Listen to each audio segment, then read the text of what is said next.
বাচ্চা ইব্রাহিম আদম জুলুমখোর, ঘুষখোর, নারীখোর দুনিয়ার মধ্যে শোনো গো, এই দুনিয়ার মধ্যে বড় জালিম ছিল। বলকের বাচ্চা ইব্রাহিম তার মরণের ভয় নাই, প্রজাদেরকে কষ্ট দিত, টাকা আদায় করত, প্রজাদের কাছ থেকে কর আদায় করত, প্রজারা কষ্টে থাকত। যেমন আমরা বাংলাদেশের মানুষগুলো বড় কষ্টের মধ্যে আছি রে মুসলমান, শুনে নেন, কথাগুলো না বললে বুঝবেন না। বলকের বাচ্চা ইব্রাহিম আদম এ মুসলমান এত ক্ষমতা লোভী ছিল গো, আল্লাহর ভয় অন্তরের ভিতরে ছিল না। আমার দেশের অনেক মন্ত্রী দেখেছি, তাদের ভিতরে আল্লাহর ভয় ছিল না। তারা কোন ভাবে দুনিয়া কামাইবে, লক্ষ লক্ষ কোটি টাকা বিদেশে পাচার করছে, বাংলাকে ফকির বানায় ছাড়ছে। আজকে বাংলার জনগণ আছি আমরা কষ্টের মধ্যে, আর তারা আছে বিদেশে বাড়ি গাড়ি বিলাসিতা নিয়া।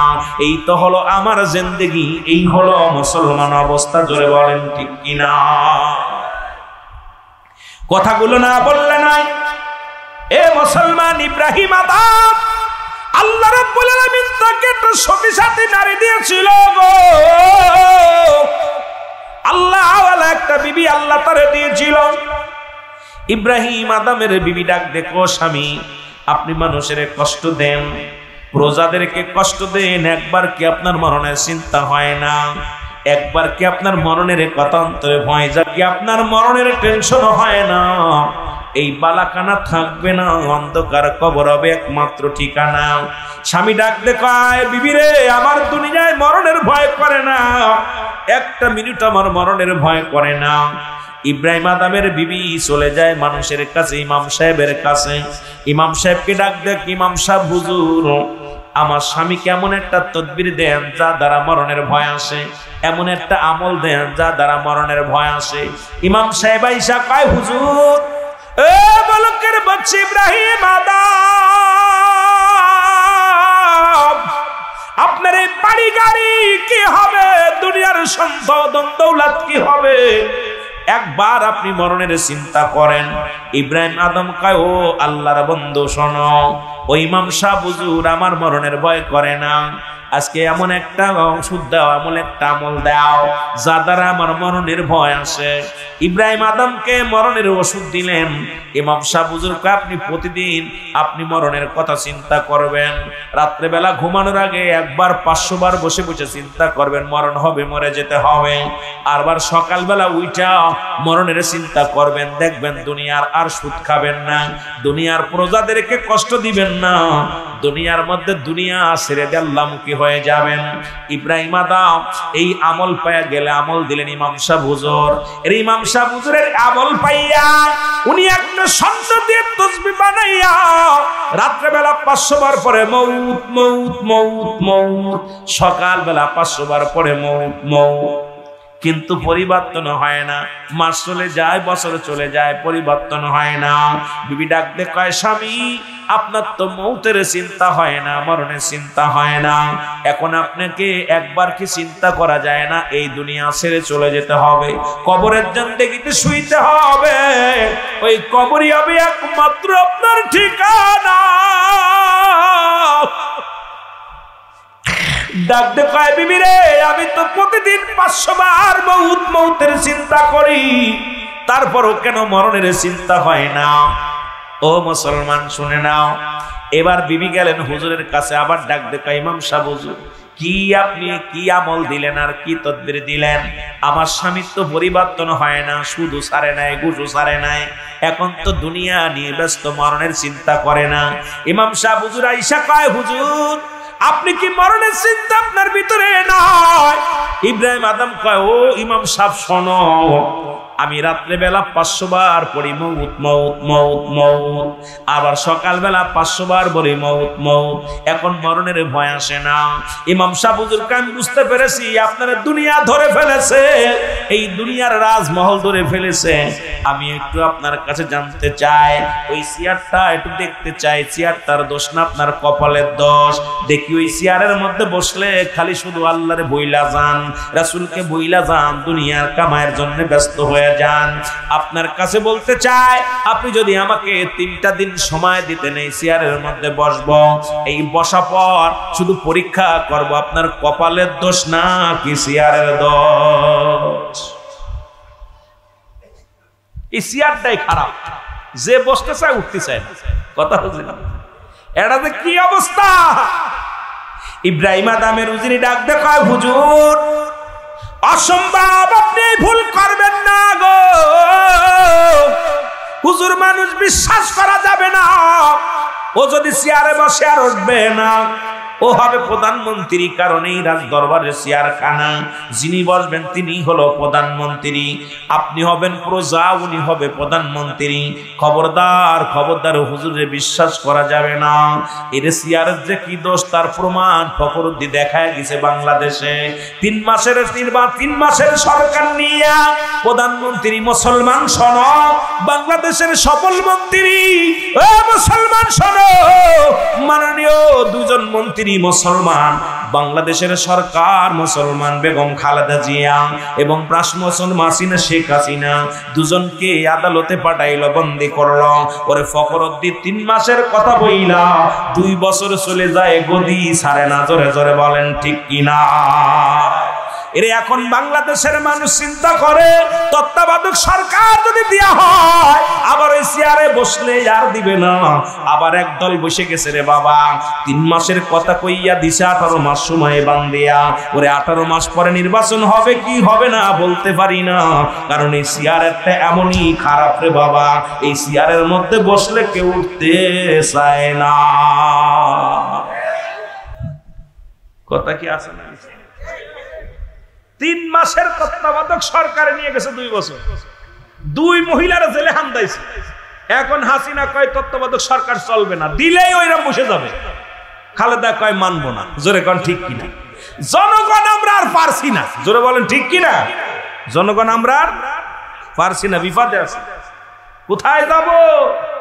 সর্বঙ্গে ব্যথা, ওষুধ দেবো কোন জায়গা? রাগ করতেছেন না? আবার রাগ করেন? এ দুনিয়ার মুসলমান শুনে নাও, কথাগুলোকে একটু কান দিয়া শোনো। এবার কি করলেন মুসলমান? উজির কয়েকটা মিনিটের জন্য চেয়ার ছাড়া যাবে না গো। হুজুর কয় আমাকে 1 দিনের জন্য দেন। কয় না, কয়েক ঘন্টার জন্য আমারে দেন, চেয়ার খানার মধ্যে বসে দেখব আপনার কপালেরই দোষ নাকি রাজ সিংহাসনের দোষ। এরে মুসলমান শুনে নাও, এবার মুসলমান শুনে নাও। বলকের বাদশা ইব্রাহিম আদম কয় ঠিক আছে, কয়েক ঘন্টার জন্য তোমার প্রধানমন্ত্রী বানায়া দিলাম। বলকের বাদশা ইব্রাহিম আদম রাজ সিংহাসন থেকে উঠে দাঁড়াইলো, মসজিদের ইমাম সাহেবকে চেয়ারের মধ্যে বসাইলো।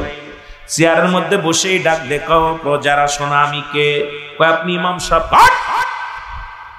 ইমাম সাহেব চেয়ার ডাকি, কয় প্রধানমন্ত্রী। তাহলে আমি কে? কয় আপনিও প্রধানমন্ত্রী। সুবহানাল্লাহ। ইমাম সাহেব হুজুর কয় তাহলে আমি কয়েক ঘন্টার জন্য যেহেতু বসেছি এই চেয়ারের মধ্যে গো, এখন আমি হলাম প্রজা, তোমরা হলে প্রজা। শুরু থেকে কোথায় আসিরে জল্লাদ, তাড়াতাড়ি আয়। জল্লাদ চলে আইছে, সেনাপতি চলে আইছে। প্রধান সেনাপতিকে ডাক দে, বলে সেনাপতি কই রে? সেনাপতির সামনে কয়েক ইব্রাহিম আদমকে গ্রেফতার করো। জোরে জোরে বল আল্লাহু আকবার। ফখরুদ্দিনের মতো আইন শুরু করে দিছে। এ মুসলমান শোনো, এবার প্রধান সেনাপতি আইয়া দাঁড়ায় আছে, হাতের মধ্যে হ্যান্ডকাপ নিয়ে দাঁড়ায় আছে। কয়েক তাড়াতাড়ি গ্রেফতার করো, ইব্রাহিম আদমকে গ্রেফতার করো। সেনাপ্রধান ডাক দে কয় হুজুর এটা কেমনে হয়? সারা জীবন যার হুকুমে মানুষের হাতে হ্যান্ডকাপ পরাইলাম, এখন কেমনে তার হাতে হ্যান্ডকাপ পরাইব? এটা আমার দ্বারা সম্ভব নয়। আল্লাহর ওলি ও মুসলমান শুনে নাও, ইমাম সাহেব হুজুর ডাক দে কয় আমি যেহেতু রাজা, তোমরা আমার প্রজা, আমার হুকুম না মানলে জল্লাদ কইরে তরবারি দিয়া সেনাপ্রধানকে কতল করে দাও। তাড়াতাড়ি যদি গ্রেফতার না করে দাই থেকে যে হাতের মধ্যে হ্যান্ডকাপ পরাইয়া দিছে। ডাক দে সেনাপ্রধান কয়, হুজুর আমি আগেই জানতাম, হুজুর মানুষ বিশ্বাস করা যাবে না, এখন আপনার হাতে হ্যান্ডকাপ পরাইয়া দিছে, আমি হুকুমের গোলাম হইয়া আপনার হাতে হ্যান্ডকাপ পরাইলাম। জোরে জোরে চিল্লায়া বলা যাবে না আল্লাহু আকবার। উজির কয়, হুজুর আগেই বলছিলাম খাল কেটে কুমির এনেন না, ওই সিয়ার ছেড়েন না, দেখছেন অবস্থাটা। ডাক দে কয়, জল্লাদ কোথায় রে, আয় তরবারি নিয়ে আয়। তরবারি নিয়ে আয়, তরবারি নিয়ে জল্লাদ হাজির। কয়, সারা জীবন মানুষকে ফাঁসির রায় দিয়েছি রে, আজকে কোন রায় ফাঁসি হবে না, আজকে শিরচ্ছেদ হবে। কামসা কি হবে? শিরচ্ছেদ হবে, একবারে কতল হবে। এর উজিরে ডাক দে কয়, কার হবে? কয়, রাজা বাদশার হবে। কার হবে? বলকের বাদশার, আজকে শিরচ্ছেদ হবে। বলকের বাদশা কয়, হুজুর আপনি ভুলে গেছেন, আপনি কিন্তু প্রজা। কয়, কথা কম, এই সিয়ার যতক্ষণ পর্যন্ত আমি আছি আমি নেতা। এখন আমাদের দেশে অনেক সমন্বয়ক আছে রে মুসলমান, এরে করছে কি এখন দেখি মাঝে মাঝে উল্টা পাল্টা ফেসবুকের মধ্যে দেখলেই দেখা যায় ছাত্রের পক্ষে কথা নয়। আরে আমি আপনাদেরকে বলে যাই, যারা এত কষ্ট করলো, যারা রক্তের বিনিময়ে আবার বাংলার স্বাধীনতা ফিরে আনলো, আবার এই বাংলার জনগণের জন্য, বাংলার যুবকদের জন্য একটা কিছু করেন। আমার দেশের বেকারত্ব দূর হোক, আমার দেশে মসজিদ মাদ্রাসা উন্নয়ন হোক, আমার দেশের মসজিদ স্কুল কলেজে আবার লেখাপড়া ফিরে আসুক, আমার দেশে শান্তি ফিরে আসুক, এটা আমরা সব সময় চাই কি চাই না? কিন্তু ক্ষমতায় গেলেই ভুলে যান। যেরকম ঠিক কিনা? কি কব, দুঃখ। এখন আর ওনার সাথে কথাই বলা যায় না। আরে ভাবদা দেখো হইছে। কদিন আগেও দেখেছি মানুষের গায়ে গায়ে মিলা, ওরে গলায় গলা ধরিয়া কত জড়াজড়ি করছে, এখন তাকে সিকিউরিটি দিয়ে নেওয়া লাগে। তার মানে আর বুঝতে বাকি নাই এই সিয়ারটার বড় দোষ, এই সিয়ারটা পাইলেই নেতা হয়ে যায়। জোরে বলেন ঠিক কিনা? এই সিয়ারের খেতা মারি, সিয়ারের দরকার নাই, জনগণ হয়ে আল্লাহর গোলাম হয়ে বাঁচতে চায়। জোরে বলেন ঠিক কিনা? কষ্ট। এ মুসলমানদের কান্না লাগে শোনো গো, এরে মসজিদের ইমাম সাহেব চেয়ারের মধ্যে বইয়া কয়, জাল্লাদ আমি তোমাকে অনুরোধ করছি, ওকে এখনই শিরচ্ছেদ করা হবে। 3টা প্রশ্ন করব, ইব্রাহিম আদমকে 3টা প্রশ্নের উত্তর যদি দিতে না পারে, এই 3টা জবাব যদি না দিতে পারে, তাকে শিরচ্ছেদ করে দুনিয়া থেকে বিদায় করে দেয়া হবে। ইব্রাহিম আদম কয়, মিনিট হলো মাত্র 10 মিনিটের মধ্যে, এই 10 মিনিটের মধ্যে 3টা প্রশ্ন হবে। 3টার উত্তর যদি দিতে পারো তাহলে তুমি জিন্দা সিয়ার ফিরে পাবা, আর যদি 3টা প্রশ্নের উত্তর না দিতে পারো, সিয়ারও যাবে, তোমার জীবনও যাবে। ইব্রাহিম আদম কয়, হুজুর তাড়াতাড়ি বলেন কি উত্তর দিতে হবে। বলে, 1 নাম্বার, যখন জল্লাদকে আমি ডাক দিলাম, খোলা তরবারি নিয়ে যখন জল্লাদ আপনার সামনে দাঁড়াইলো, আমি দেখলাম আপনি থরথর করে কেঁপে উঠলেন। কারণটা কি? থরথর করে কাঁপলেন, 1 নাম্বার উত্তর দেন। এর ইব্রাহিম আদম কয়, জীবনে তো কত মানুষের হুকুম দিছি, মৃত্যুর দিয়ে দিছি, জীবনে তো নিজে আজরাইল সামনে দেখি নাই। আর যখন ওই খোলা তরবারি নিয়ে আইছে, আমার ভয়ে প্রাণ শুকায়া গেছে, কখন যেন হুকুম হয়ে যায় দিবে কতল করে, এই ভয়ে আমি থরথর করে কাঁপছি। নাম্বার 1 প্রশ্নের জবাব ঠিক। নাম্বার 2, আপনি কেন ঘামছেন? যখন যখন তরবারি নিয়ে সামনে দাঁড়াইল গো, আমি দেখেছি আপনি থরথর করে কাঁপতেছিলেন, ঘামতেছিলেন, গা দিয়ে ঘাম ঝরতেছিল। কারণটা কি জানতে চাই? বলে 2 নাম্বার কারণ হলো আমি প্রেশানিত হয়ে গেছিলাম কোন উপায় বাঁচা যায় কিনা, কোন পরামর্শ কোন যুক্তি তর্ক দিয়ে বাঁচা যায় কিনা। এত বুদ্ধি গুছায় কোন বুদ্ধি কাজ হয় না। নিজের মৃত্যুটা সামনে দেখে গা দিয়ে ঘাম ঝরতেছিল ভয়। এটা আমার দোষ না, ওই তরবারি দেখা পর আমার পরাণ শুনকে গেছে, কারণ আমার কখন যেন মৃত্যু হয়ে যায় এই ভয় আমার গা দিয়ে ঘাম ঝরছে। কয় নাম্বার 2 প্রশ্নের জবাব ঠিক, নাম্বার 3 উত্তর দাও। কয় নাম্বার 3 উত্তর হলো শুনে নাও, শুনে নাও। আমি দেখলাম আপনার চোখ দিয়ে পানি বাইর হচ্ছে, কারণটা কি জানতে চাই? ইব্রাহিম আদম কয় মসজিদের ইমাম সাহেব, যখন আপনি হুকুম দিলেন জাল্লাদ জলদি তরবারি নিয়ে আই রে, আমি তাকা দেখলাম দুনিয়ার সব কিছু আমার ভুলের কারণে সব শেষ।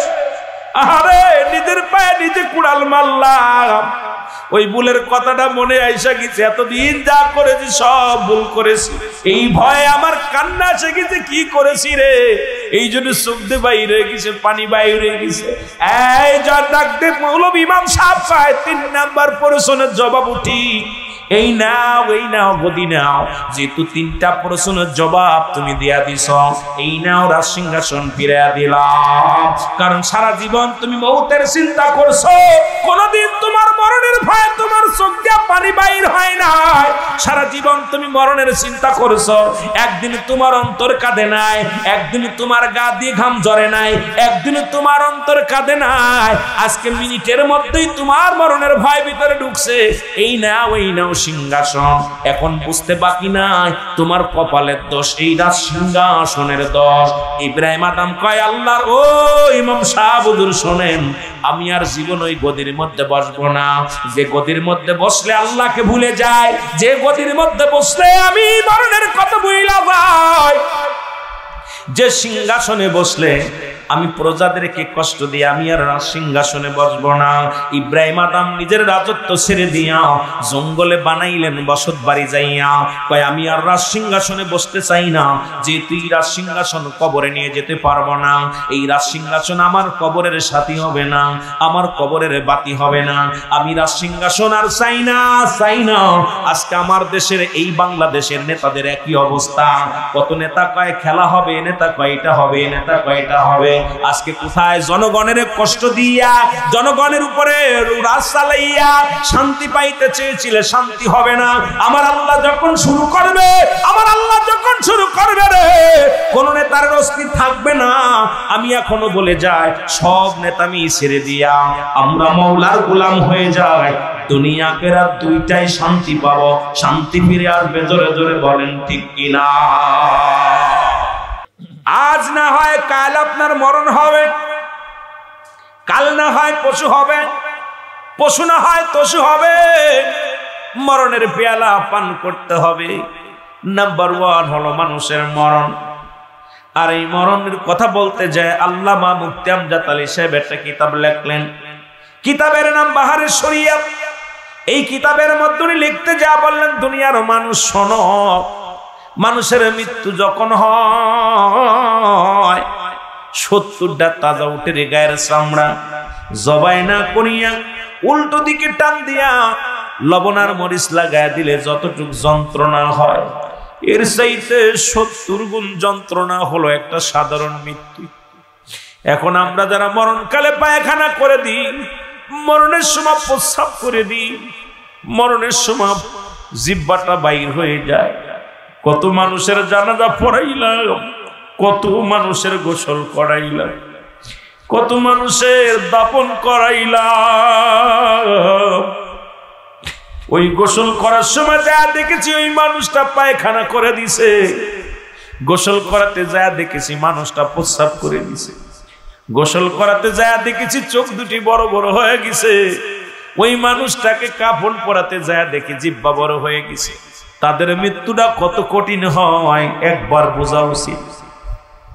যদি সহজ মৃত্যুটা যদি এত কঠিন হয়, সহজ মৃত্যু যদি এত কঠিন হয়, ও দুনিয়ার মানুষ শোনে না, কঠিন মৃত্যুটা কত কঠিন হবে, কঠিন মৃত্যুটা কত কঠিন হবে। সহজ মৃত্যু কোনটা? ইমানদারের মৃত্যু।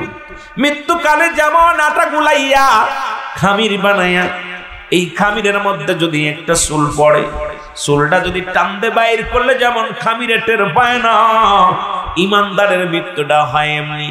আর এই মৃত্যু যদি হয় এত কঠিন, কঠিন মৃত্যুটা কত কঠিন আমাদের জানার দরকার, বোঝার দরকার। কেন মানুষ তুমি বোঝো না? কেন মানুষ তোমার জ্ঞান উপলব্ধি করো না? কেন এই চিন্তা তোমার ভিতরে আসে না? এই মরণের পেয়ালা পান করতে হবে, এর মধ্যে কোনো সন্দেহ নাই। জোরে জোরে চিল্লায়া বলা যাবে না, ঠিক কি না? আমার ভাইয়েরা, আমার বন্ধুরা, আমার যে কথা বলতেছিলাম, মরণের কথা বলতে যায় আপনাদেরকে বুঝাইতেছিলাম, নাম্বার ওয়ান হলো মানুষের মৃত্যু। 1 নাম্বার বিপদ হলো মানুষের মরণ। 2 নাম্বার বিপদ হলো কবর। 3 নাম্বার বিপদ হলো কিয়ামতের ময়দান। 1 নাম্বার মরণের কথা, যে কথা বলতেছিলাম, মরণের কথা যায়, এই মরণের পেয়ালা পান করতে হবে, এর মধ্যে কোনো সন্দেহ নাই। এ আমার ভাইরা, এ আমার বন্ধুরা, দিলের কান্ডা লাগা শোনো। মা মরিয়ম আলাইহিস সালামের কাছে আজরাইল চলে আসছে। আজরাইল আলাইহিস সালাম এসে মা মরিয়মকে সালাম দেয়, আসসালামু আলাইকুম মরিয়ম। এ মরিয়ম। মরিয়ম ওয়ালাইকুম আসসালাম। আপনি কে? বলে আমি আজরাইল। কিসের জন্য আসছো? কয় আপনাকে নেওয়ার জন্য, কারণ আল্লাহ তাআলা হুকুম দিয়েছে এখনই আপনার বিদায় নিতে হবে। মরিয়ম আলাইহিস সালাম ডাকতে বলে, আজরাইল, আমাকে একটু সময় দাও, কারণ আমার একমাত্র কলিজার টুকরা সন্তান ঈসা আলাইহিস সালাম গেছে আমার জন্য ফল আনতে। যখন বাড়ি ফিরে দেখবে আমি জনম দুঃখিনী মা দুনিয়ার মধ্যে আর বেঁচে নাই, আমার সন্তান বড় কষ্ট পাবে রে, আমার ছেলে বড় কষ্ট পাবে রে। আজরাইল, একটু সময় দাও, আমাকে একটু সময় দাও, আমার সন্তানটা আসা পর্যন্ত একটু সুযোগ দিয়ে দাও। আজরাইল আলাইহিস সালাম বলে, মরিয়ম, তুমি কি জানো না আমার আল্লাহ তাআলা আমারে পাঠাইছে, হুকুম দিছে, আমি হুকুমের বাইরে একটা সেকেন্ড আমি যাইতে পারবো না। এ মরিয়ম, 1টা মিনিট আমি সময় দিতে পারবো না, তুমি তাড়াতাড়ি প্রস্তুতি হও, তোমার রূহটা বাইর হয়ে যাবে। মরিয়ম আলাইহিস সালাম, আজরাইল রে, আমাকে একটু সুযোগ দাও, একটু সময় দাও, কারণ আমার কলিজার টুকরা সন্তান ঈসা আলাইহিস সালাম জমিনের মধ্যে আসবে, আমি তার সঙ্গে 2টি কথা বলতে চাই, তার সঙ্গে 2টা কথা বলে যেতে চাই, কারণ আমার দুনিয়ার মধ্যে আমি মরিয়ম ছাড়া আমার কলিজার টুকরা সন্তানের আর কেউ নাই। এই দুনিয়ার মধ্যে আমি মা, দুঃখিনী মা, আমার কলিজার টুকরা সন্তানের একটু বোঝায়া দিব, তারপরে তুমি আমার নিয়ে যাও রে আজরাইল। আজরাইল বলে, মরিয়ম, নিশ্চিত তুমি মরণের ভয় পেয়েছো, তুমি আমাকে ভয় পাও, তোমার ঈমান দুর্বল হয়ে গেছে, কারণ আল্লাহর দরবারে যেতে হবে রে মরিয়ম। মরিয়ম কয়, না রে আজরাইল, না, যেহেতু আমাকে সময় দিবে না, তাহলে তুমি আমাকে নিয়ে যাও। আজরাইল আলাইহিস সালাম মা মরিয়মের জানটা কবজ করলেন।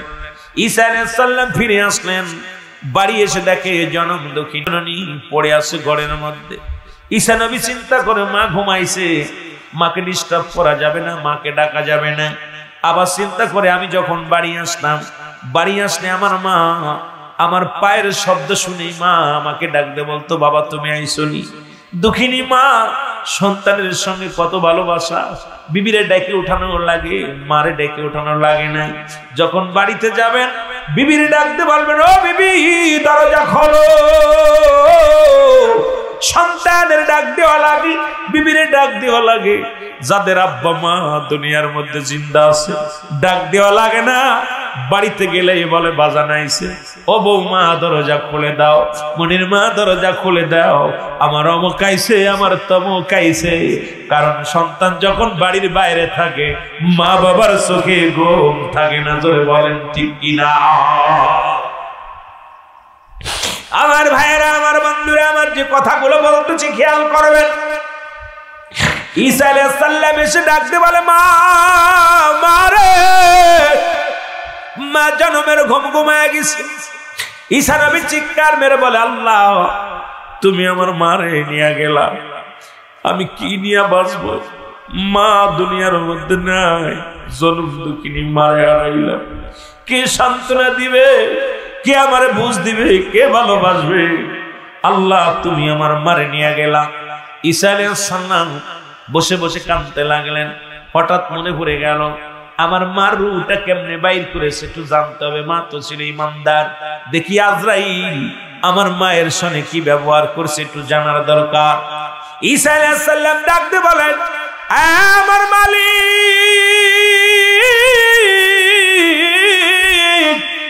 আমার মাকে একটু জাগা দাও, মার সঙ্গে কথা বলবো।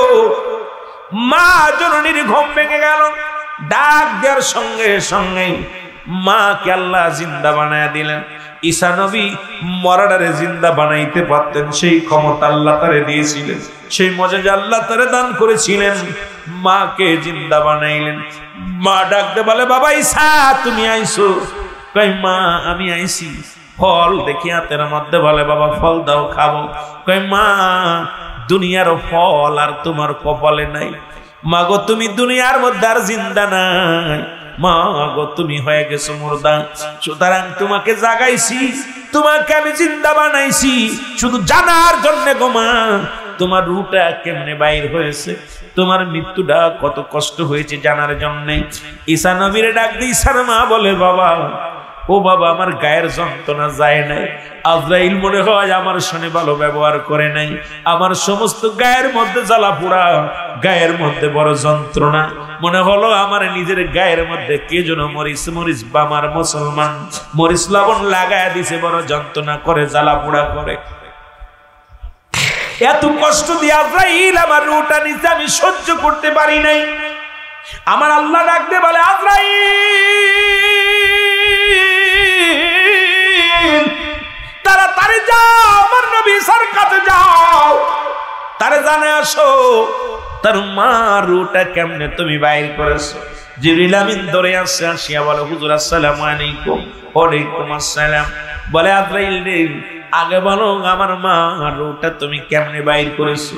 আজরাইল বলে, হুজুর দুনিয়ার সব মানুষের রূহ বাইর করার জন্য আমি দুনিয়ার মধ্যে আসি না, দুনিয়ার সব মানুষের রূহ আমি বাইর করার জন্য এই জগতের মধ্যে আসি না।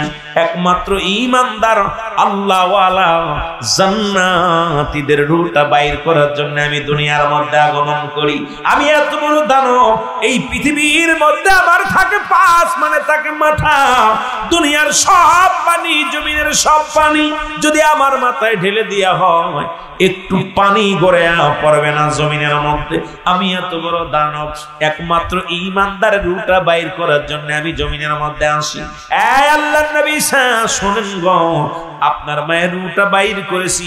মায়ের বুকে দুধ খাইতে খাইতে সন্তান যেমনি ঘুমায়া যায়, মায়ের বুকে সন্তান যেমনি ঘুমায়া যায়, শুধু আমি হাত মুবারক রেখেছিলাম আপনার মায়ের মাথার উপরে, কষ্ট দিই নাই, সুবাসানে আপনার মায়ের রূহটা বাইর করেছি। এর ঈসা নবীর মা একটা চিৎকার মেরে দিয়ে বলে, আজরাইল বলে, আজরাইল ও আজরাইল তুমি কি শুনাইলা গো? এই মৃত্যু যদি এত কঠিন হয় রে, এই মৃত্যু যদি এত কঠিন হয়, তাহলে আজরাইল যাদের মরণের সময় যারা পায়খানা প্রস্রাব করে দেয়, যারা মরণের সময় জিহ্বা বাইর হয়ে যায়, যাদের মরণের সময় চোখ দুটি বড় বড় হয়ে যায়, তাদের মৃত্যুটা কত কঠিন হয়। আজরাইল রে আমার এই মৃত্যু যদি সহজ হয়, জোরে জোরে চিল্লায় বলা যাবে না আল্লাহু আকবার। কার জন্য তুমি সুদ খাও, কার জন্য তুমি ঘুষ খাও, কার জন্য তুমি ব্যভিচার করো, কার জন্য পরের সম্পদ লুটতারাজ করো গো, কার জন্য তুমি ডাকাতি করো, কার জন্য তুমি ক্ষমতা পাইয়া তুমি অপচয় করলা, ক্ষমতার বাহাদুরি করলা।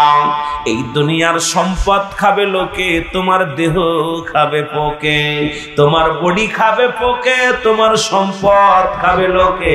আজকে তুমি সুদ খাইয়া ঘুষ খাইয়া বাড়ি করছো, এই বাড়ি গাড়ি খাবে প্রতিবেশী, বাড়ি গাড়ি খাবে তোমার প্রতিবেশী আপনজনেরা। আর তোমার এই দেহখানা, এই স্বাদের দেহখানা খাবে পোকা মাকড়ের মুসলমান। এই জন্য আমি রুহুল আমিন সিদ্দিকী কথায় মাঝে মাঝেই বলি, তোমার সম্পদ খাবে লোকে, তোমার দেহ খাবে পোকে। এমন দেহ গড়বা যেন পোকে তোমার বডি না খাইতে পারে মুসলমান। এই রংপুরের জমিনে একজন আল্লাহওয়ালা ইমাম সাহেব, উনি মুসলমান, 31 বছর পরে উনার লাশ উত্তোলন হলো। ওই বিশ্বরোধ করার সময় ওই কবর থেকে লাশ উত্তোলন করার পর ওই গায়ের কাপড়ের কাপড় পচে নাই। ওই ব্যক্তির গায়ের কাপড়ের কাপড় তো দূরের কথা, কবরে যে হালাতে রেখেছিল সেই হালাতে তার চাইতার সুরক্ষিত আছে। এবার তার সন্তানের জিজ্ঞাসা হলো, সন্তান বলে, ভাই আমার আব্বা জান এই মসজিদের ইমাম ছিল, 5 ওয়াক্ত সালাত আদায় করত, বিনা পারিশ্রমিক, জীবনে কোনোদিন টাকা নেয় নাই, জীবনে কোনোদিন কোনো বাড়ি দাওয়াত নিয়ে খায় নাই। আমার আব্বা জান বাড়িতে যদি একটা ডিম তৈরি করত, মানুষের বাড়ি যায় ডিম খাইত। আমার আব্বা জানকে দেখেছি তাহাজ্জুদের নামাজ পড়তো, রাত ভরে কাঁদত। আমি দেখেছি সন্তানকে, আমি এমন বাবার সন্তান, আমি রাতের অন্ধকারে দেখেছি মুসলমান আমার আব্বা জান যাই নামাজে বইয়া বইয়া চোখের পানি ছেড়ে কাঁদত। আব্বা খালি কাঁদত আর বলতো, আমি অপরাধী, আমি অপরাধী। আজকে রংপুরের জমিনে শুনে নেন মুসলমান, এমন একজন আল্লাহর বান্দা ঘুমাইছিল 31 বছর পর্যন্ত কবরে, তার গায়ের কাপড়ের কাপড় পর্যন্ত পচে নাই। আর এখন আমরা কেমন মুসলমান, যতটুকু সময় পায় দুনিয়ার কাজে ব্যস্ত। কোন ভাবে সংসার উন্নতি হবে, কোন ভাবে ব্যবসার উন্নতি হবে গো, কোন ভাবে ছেলে মেয়েদেরকে কি করা যাবে, এই চিন্তায় আমি পাগল হয়ে যায়। একবার রাত জাগিয়া মুসলমান যায় নামাজে বৈশা চিন্তা করো, মুসলমান আমার যদি মৃত্যু হয় কবরে আমি কেমনে থাকবো। একবার যায় নামাজে বইয়া খাস তওবা করে মুসলমান আর কান্দর বলে, আল্লাহ আমার এখন যদি মৃত্যু হয় কোন বাগানে রাখবে, ওই বাগান কালো হবে না, যেখানে বাতি নাই, যেখানে কোনো সাথী নাই, যেখানে কোনো বন্ধু নাই, যেখানে কোনো বান্ধব নাই, যেখানে কেউ জীবনে পাড়া দিবে না, কেউ আসবে না। এই দুনিয়ার বয়ে পড়িয়া সারাদিন কাটাইলাম, একটা মিনিট কি ভাবছো যাইতে হবে দুনিয়া ছাড়িয়া? এই দুনিয়া ছেড়ে দাও, দুনিয়া ছেড়ে দাও। আল্লাহ বলেন, কুল্লু মান আলাইহা ফান। ও মুসলমান শুনে নাও, শুনে নাও, এই পৃথিবীর মধ্যে যা কিছু আছে সব শূন্য বিচ্ছিন্ন করে দিবে আমার আল্লাহ।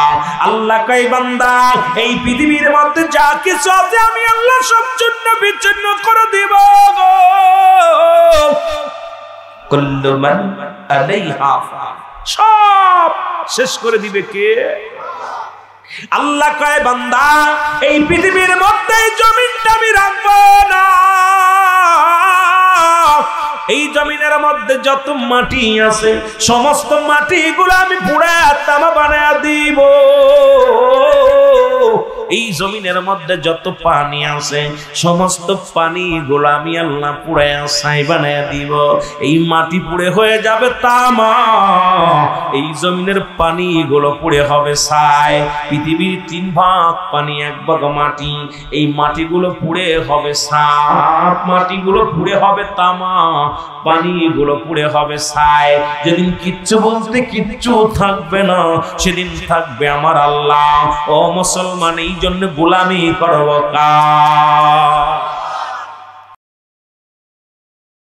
কে ফকির কে বাদশা?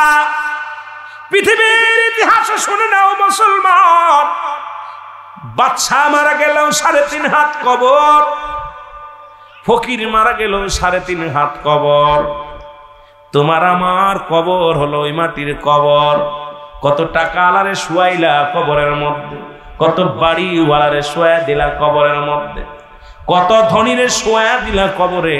হয়তো একটু কাফনের কাপড়টা একটু ভিন্ন হয়, গরিবের কাফনের কাপড় হয়তো একটু দুর্বল হয়, বড় লোকের কাপড়ের কাপড়টা একটু দামি হয়, কিন্তু মাটির কবরের ভিন্ন নয়। কবর সবারই একই হয়।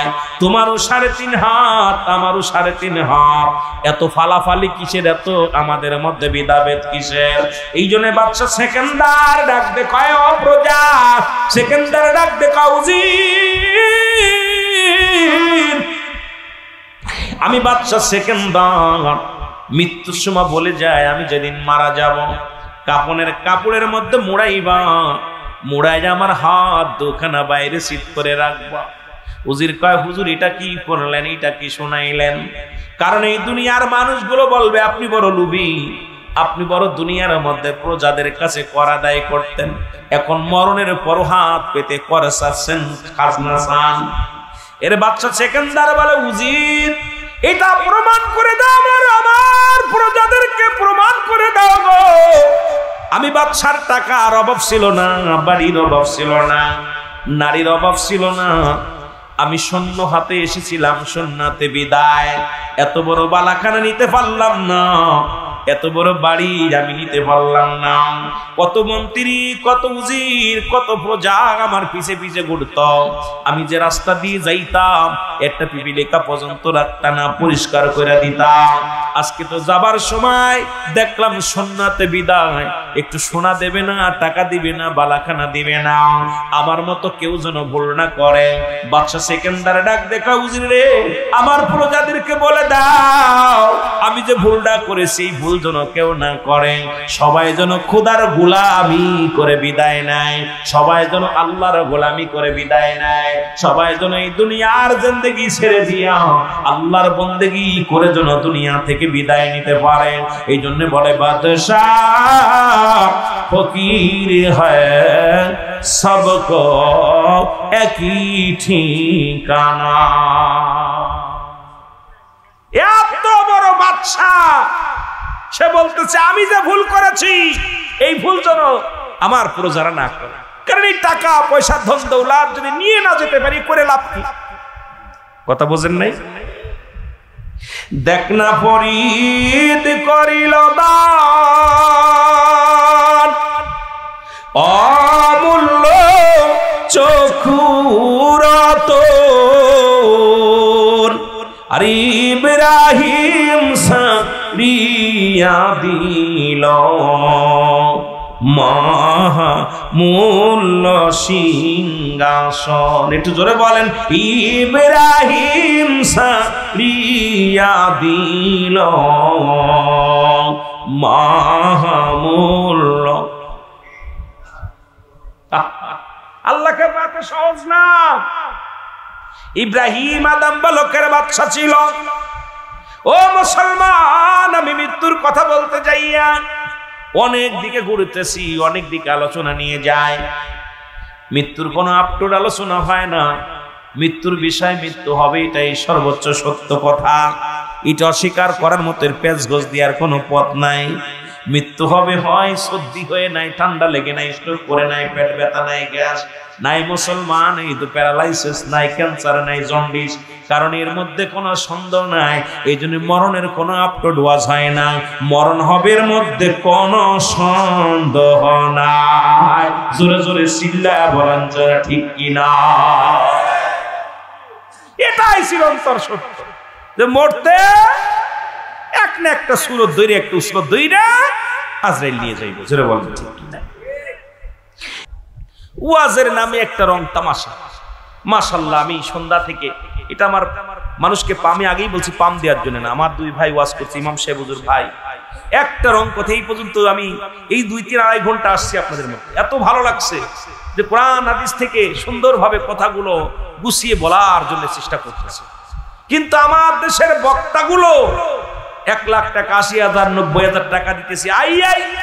আরে বাবা, কোনে কোন সেরি বয়া গল্প করতেছে, কোনে কোন নেতা ফাটিয়ে দিচ্ছে, কোনে কোন মহিলা কি করতেছে, কোনে এই হলো ওয়াজি। তাফসীরের নাম দিয়া একটা আয়াত পড়া এর ব্যাখ্যা বিশ্লেষণ কোরআনের ভিতরে যত গীবাত আছে, এরে মারো, এরে ধরো, এটার নাম হলো ওয়াজ। এত কষ্ট লাগতেছে যে ওয়াজের ময়দানটা একটা বিনোদন বানায় দিছে।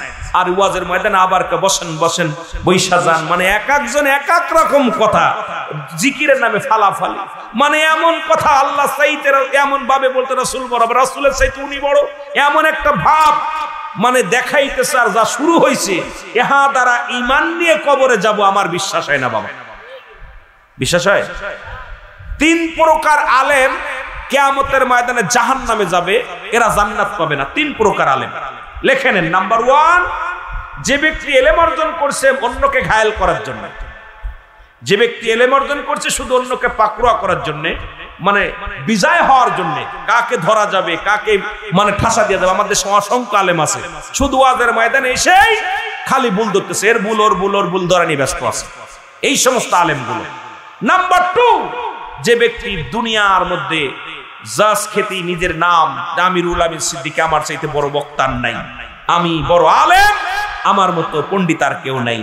নাম্বার 3 হলো যে ব্যক্তি ইলম অর্জন করেছে দুনিয়া কামানোর জন্য, সম্পদ কামানোর জন্য, এই দুনিয়ার মধ্যে সম্পদ বাড়ি গাড়ি করার জন্য। এই 3 শ্রেণী আলেম ইয়াউমুল কিয়ামতের ময়দানে জাহান্নামে যাবে, এদেরকে জান্নাতে ঢুকতে দেওয়া যাবে, ঢুকতে পারবে না। সবচেয়ে বড় কষ্ট হলো যে এই 3 শ্রেণী আলেম বাংলাদেশে বেশি। বিশ্বাস করবেন না, যদি যে আমাদের মতো বক্তা একটু সুরটুর ভালো আছে, যদি 2-4 কথা বইলা খালি বাড়ি গাড়ি টাকা নিতেছি, বাড়ি করতেছি গাড়ি করতেছি, আইরে বাবা রে বাবা, বিবিরে বিলাসিতায় রাখতেছি, বাড়ি কইরা ঘর কইরা এমন ভাবে একটা ভাব দেখাইতে, মানে দুনিয়ার মধ্যে ছিলাম ফকির এখন হইছে জমিদার। যেটা কোন ঠিক কিনা? আমি কিন্তু আল্লাহর বিধান মানতে ঠিক মতো পারতেছি না, কথাগুলো বুঝে নিবেন। এরপরে আমরা দেখতেছি আরেকজন, সেটা হলো যে আমি ওই যে বড় বক্তা, আমি বড় বক্তা, আমি আমার মতো বক্তার এই গ্রামে নাই, এই বিভাগের সবচেয়ে বড় বক্তা। এই যে ভিতরে একটা ভাব মূর্তির যেটা এসে গেছে, এটা সম্পূর্ণ গুমরাহির একটা লক্ষণ। জোরে বলেন ঠিক কিনা? জোরে বলেন ঠিক কিনা? কষ্ট পাচ্ছেন? কষ্ট পাচ্ছেন? আল্লাহ খাবারের মধ্যে আল্লাহ, ও দুনিয়াদারি সব ভুলে যায়, সব সোদা সোদায় একদম আল্লাহর প্রেমে পাগল। জোরে বলেন ঠিক কিনা? কথা বুঝতেছেন? এই জিকির আবার 4 ভাগে বিভক্ত। দলিল হারাম থাকলে কিতাব খুলবেন। কথা বোঝেননি? আমি ঝগড়া করতে আসি নাই, হট্টগোল করতে আসি নাই, কারণ আমি বিতর্কিত কোনো আলোচনা করি না, এটা আমার অভ্যাস নয়। বিতর্কিত আলোচনা পছন্দও করি না, কাউকে আঘাত করা পছন্দ করি না, কষ্ট লাগে যখন একটু কথা বলি। দলিল তিরমিজি শরীফের 2য় খণ্ড 175 নম্বর পৃষ্ঠা। কত নাম্বার? যদি কারোর কাছ থাকে আরবি টু আরবি বালা করে খোলেন। এতদিন জিকির করেছেন আল্লাহ আল্লাহর জিকির না, এই জিকিরটার নাম হলো ইসমে জাতের জিকির। জোরে বলা যাবে না সুবহানাল্লাহ। বাইহাকি শুআইবুল ঈমানের 1ম খণ্ড 337 338 নম্বর পৃষ্ঠা। এতদিন জিকির করেছেন কালেমার জিকির না, কোথাও কালেমার জিকির নেই। জিকিরটার নাম হলো নাফি জাতের জিকির, লা ইলাহা ইল্লাল্লাহু মুহাম্মাদুর রাসূলুল্লাহ সাল্লাল্লাহু। আগে জিকিরের নাম শোনেন, সারা জীবন জিকির ব্যঙ্গ করেছেন, কিতাব পড়েন, কিতাব পড়বেন, জিকিরের নামগুলো শিখবেন। শুধু আইয়া কইন এটা জায়েজ না, এটা জায়েজ না, কই পাইলা? শুনে মৌলবি আর ফিতনা বাঁধানো মৌলবি। কারণ প্রাইমারিতে একটা বিদ্যা, কলেজে একটা বিদ্যা, হাই স্কুলে একটা বিদ্যা, কিন্তু ওই ব্যঞ্জনবর্ণ স্বরবর্ণ একই দিয়ে লেখাপড়া। আপনার বিশ্ববিদ্যালয় মাস্টার্স কমপ্লিট, সব জায়গা ডিগ্রি যত যা যাবেন সব ওই একই শব্দ, কিন্তু প্রাইমারি স্কুলে যে বই, যে লেখাপড়া, ডিগ্রি তো সেই লেখাপড়া, কিন্তু বই পার্থক্য হয়ে গেছে, পড়ালেখার ধারণ বদলে গেছে। জোরে বলেন ঠিক কিনা? এখন আমাদের দেশের এখন একটা ব্যবস্থা হলো, প্রাইমারিতে পড়া হাই স্কুলের বিদ্যা অর্জন করতে চায়, প্রায় হাই স্কুলে পড়া আপনার কলেজের ডিগ্রি অর্জন করতে চায়। এটা দ্বারা সম্ভব না। এই জন্য আমাদেরকে অ্যারিস্টটল, সক্রেটিস যখন বই লেখলেন নো দাইসেলফ, নিজেকে নিজে চিন্তা হবে, মানার অফ নফস, নিজের নফসকে চিন্তা হবে, কলবু সালিম, আত্মাকে প্রসিদ্ধ করতে হবে, এখন অন্যকে নিয়ে নয়। কিন্তু আমরা গবেষণা করি খালি মানুষকে নিয়ে, অমুক বক্তা বললো কি, অমুক পীর সাহেব করলো কি, অমুক আমির সাহেব করলো কি। আরে পৃথিবীর কোন আমির সাহেব জান্নাতের সার্টিফিকেট না, পৃথিবীর কোন আমির হেদায়েতের মালিক নয়, পৃথিবীর কোন পীর সাহেব হেদায়েতের মালিক নয়, পৃথিবীর কোন আলেম সাহেব হেদায়েতের মালিক নয়, পৃথিবীর কোন মাওলানা সাহেব হেদায়েতের মালিক নয়। হেদায়েতের মালিক দয়াল নবী নিজেও হেদায়েতের মালিক নয়, হেদায়েতের মালিক স্বয়ং আল্লাহ। বলেন ঠিক কিনা? যদি হেদায়েতের মালিক নবীজি হইতো, তাহলে আবু জেহেলের কপালে কালেমা জুটতো। কথা কয় না কেন? কার কপালে? যেহেতু আবু জেহেলের কপালে কালেমা জুটে নাই, এর দ্বারা বোঝা যায় হেদায়েতের মালিক আমার নবীজি আল্লাহ বানায় নাই। এখন আমাদের দেশের মুফতি সাহেব হেদায়েতের মালিক, আমির সাহেব হেদায়েতের মালিক, অমুক মুফতি সাহেব হেদায়েতের মালিক। এই ভণ্ডামি ছাড়ো, পীর কোনো মাকসুদ নয়, মাকসুদ স্বয়ং আল্লাহ। আর আল্লাহকে পাওয়ার জন্যই তারা পীরের দরবার যায়। জোরে বলেন ঠিক কিনা? বুঝতে হবে বাবা, আমি কথাগুলো কারোর তেল মারার জন্য বলতেছি না, কারোর গ্যাস দেওয়ার জন্য কথা বলতেছি না। হক কথা বলতে হবে, কোরআনের কথাগুলো হক কথা বলতে হবে। কিছু মানবেন, কিছু মানবেন না, কিছু করবেন, কিছু করবেন না, কিছু জানবেন, কিছু জানবেন না, ইচ্ছা মতো সে বেজাল বাঁধাবেন, এটার পক্ষে আমরা না। জোরে বলেন ঠিক কিনা?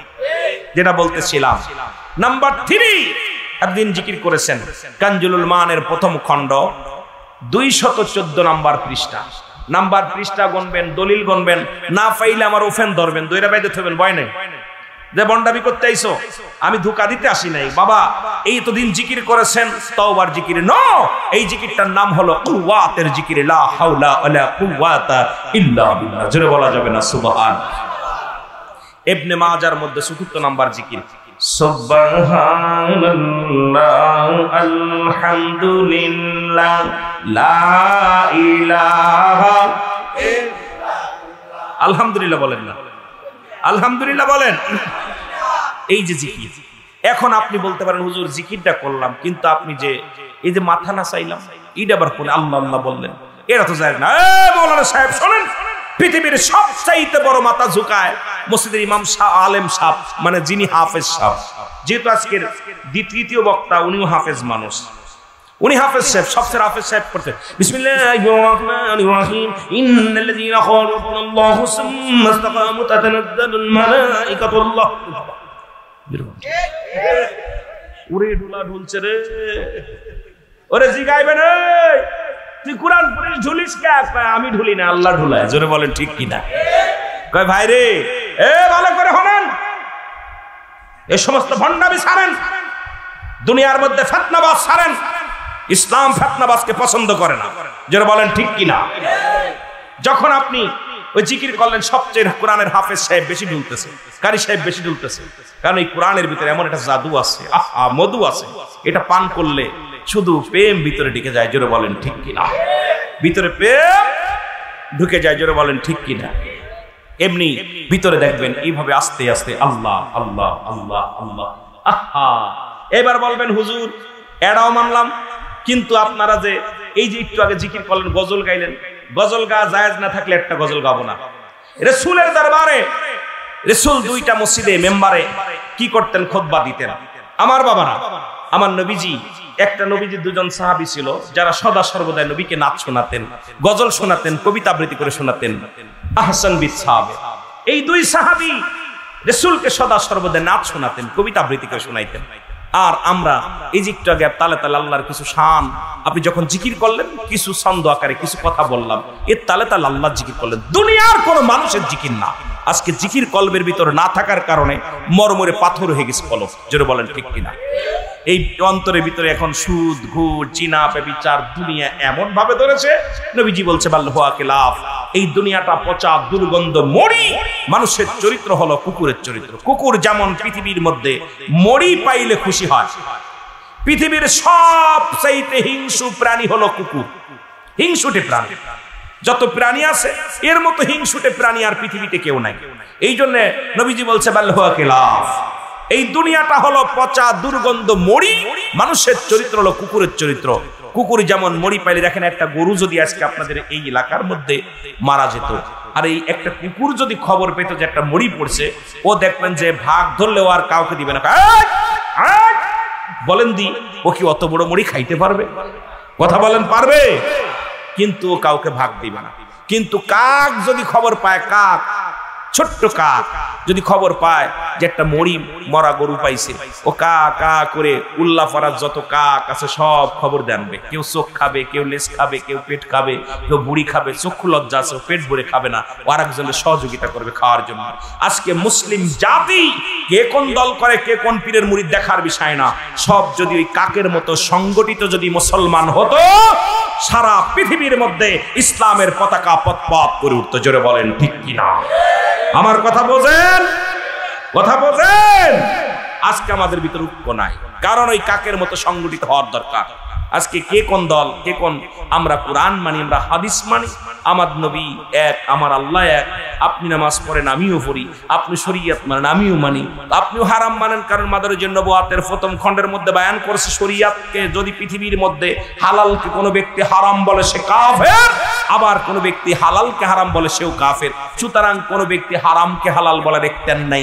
সুতরাং আমি আপনি যদি এই এর মধ্যে হয়তো মতের বিরোধী থাকতে পারে, এটাকে বুঝাইতে হবে ভাই এই মত ভালো না, এটা ভালো।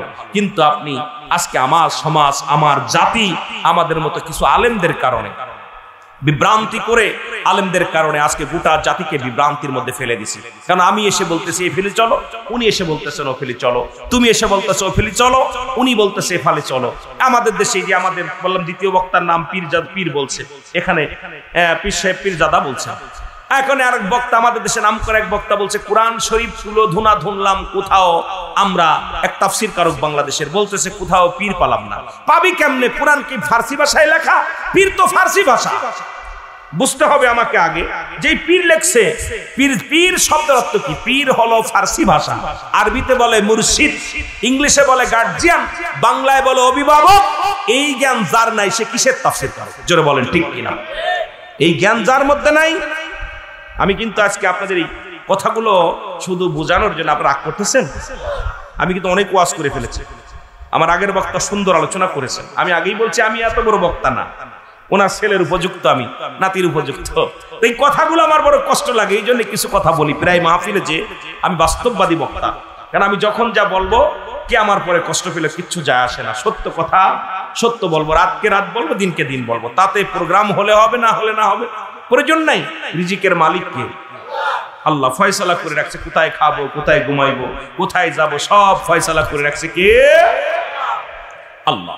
এই জন্য আমি আপনাদেরকে বলবো সদা সর্বদাই আপনার আল্লাহ জিকির করবেন, প্রতিটা ধুমে ধুমে আল্লাহ জিকির করবেন। কারণ পরবর্তী সময় আপনার জন্য কি নিয়ামত বয়ে আনতেছে আপনি নিজেও জানেন না। আপনি নিজেও জানেন না যে আপনি এখন থেকে বাড়ি যেতে পারবেন। কেউ বলতে পারেন হাত উঠায় যান বাড়ি যেতে পারবো? কেউ পারবে। এই জন্য আপনি সদা সর্বদাই আল্লাহকে স্মরণ করবেন। আল্লাহ আমি পাপী, আল্লাহ গুনাহগার, আল্লাহ আল্লাহ আল্লাহ। আল্লাহকে ভয় করবেন, প্রতিটা কাজের ভিতর আল্লাহর ভয় করবেন, তাকুল ডাকবেন, নবীর প্রেম থাকবে অন্তরে, দেখবেন ইসলামের বিধান মেনে চলবেন। চারিদিকে ডানি তাকাবেন শান্তি, বামে তাকাইবেন শান্তি, পিছনে তাকাইবেন শান্তি, সামনে তাকাইবেন শান্তি, শান্তি আর শান্তি। আসলে অশান্তি আমার নিজের কারণ। ওই যে বললাম আমি অন্যকে নিয়ে গবেষণা করি, নিজেকে গবেষণা করি না। এই জন্য অ্যারিস্টটল, সক্রেটিস বই লেখা পর বলছে ন দাইসেল, নিজেকে নিজে চিনতে হবে, অন্যকে না। আর আপনাদের কুষ্টিয়ার লালন, এই যে বাড়ির কাছে আপনাদের পাবনা কুষ্টিয়ার কাছে, উনি কইছে আপনারে চিনতে পারলে যাবে অচিনারে চিনতে। নিজকে যে ব্যক্তি চিনতে পারে সে অন্যকে চিনতে পারে। এখন আমাকে চিনতে পারে, আমাকে কেন পাঠাইলো, আমি কে? এইটা যদি আপনি গবেষণা করেন আপনার জিন্দেগি সুন্দর হয়ে যাবে। কারণ এগুলোর ভিতর আমরা নাই। আমি অনুরোধ করবো সদা সর্বদাই অন্যকে নিয়ে গবেষণা নাই, গবেষণা নিজেকে নিয়ে করেন। অবশ্যই দুনিয়া আখেরাত দুইটাই শান্তি হবে। জোরে বলেন ঠিক কিনা? একটু মহব্বতের জিকির করেন লা ইলাহা।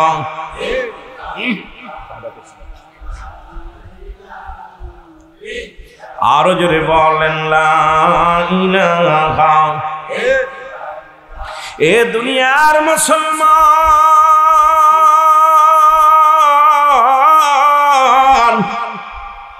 এ জীবন নয়, এমন একটা জীবন আসবে যে দেশে গেলে মানুষের বিচার হয়, যে দেশে গেলে মানুষের হিসাব হয়।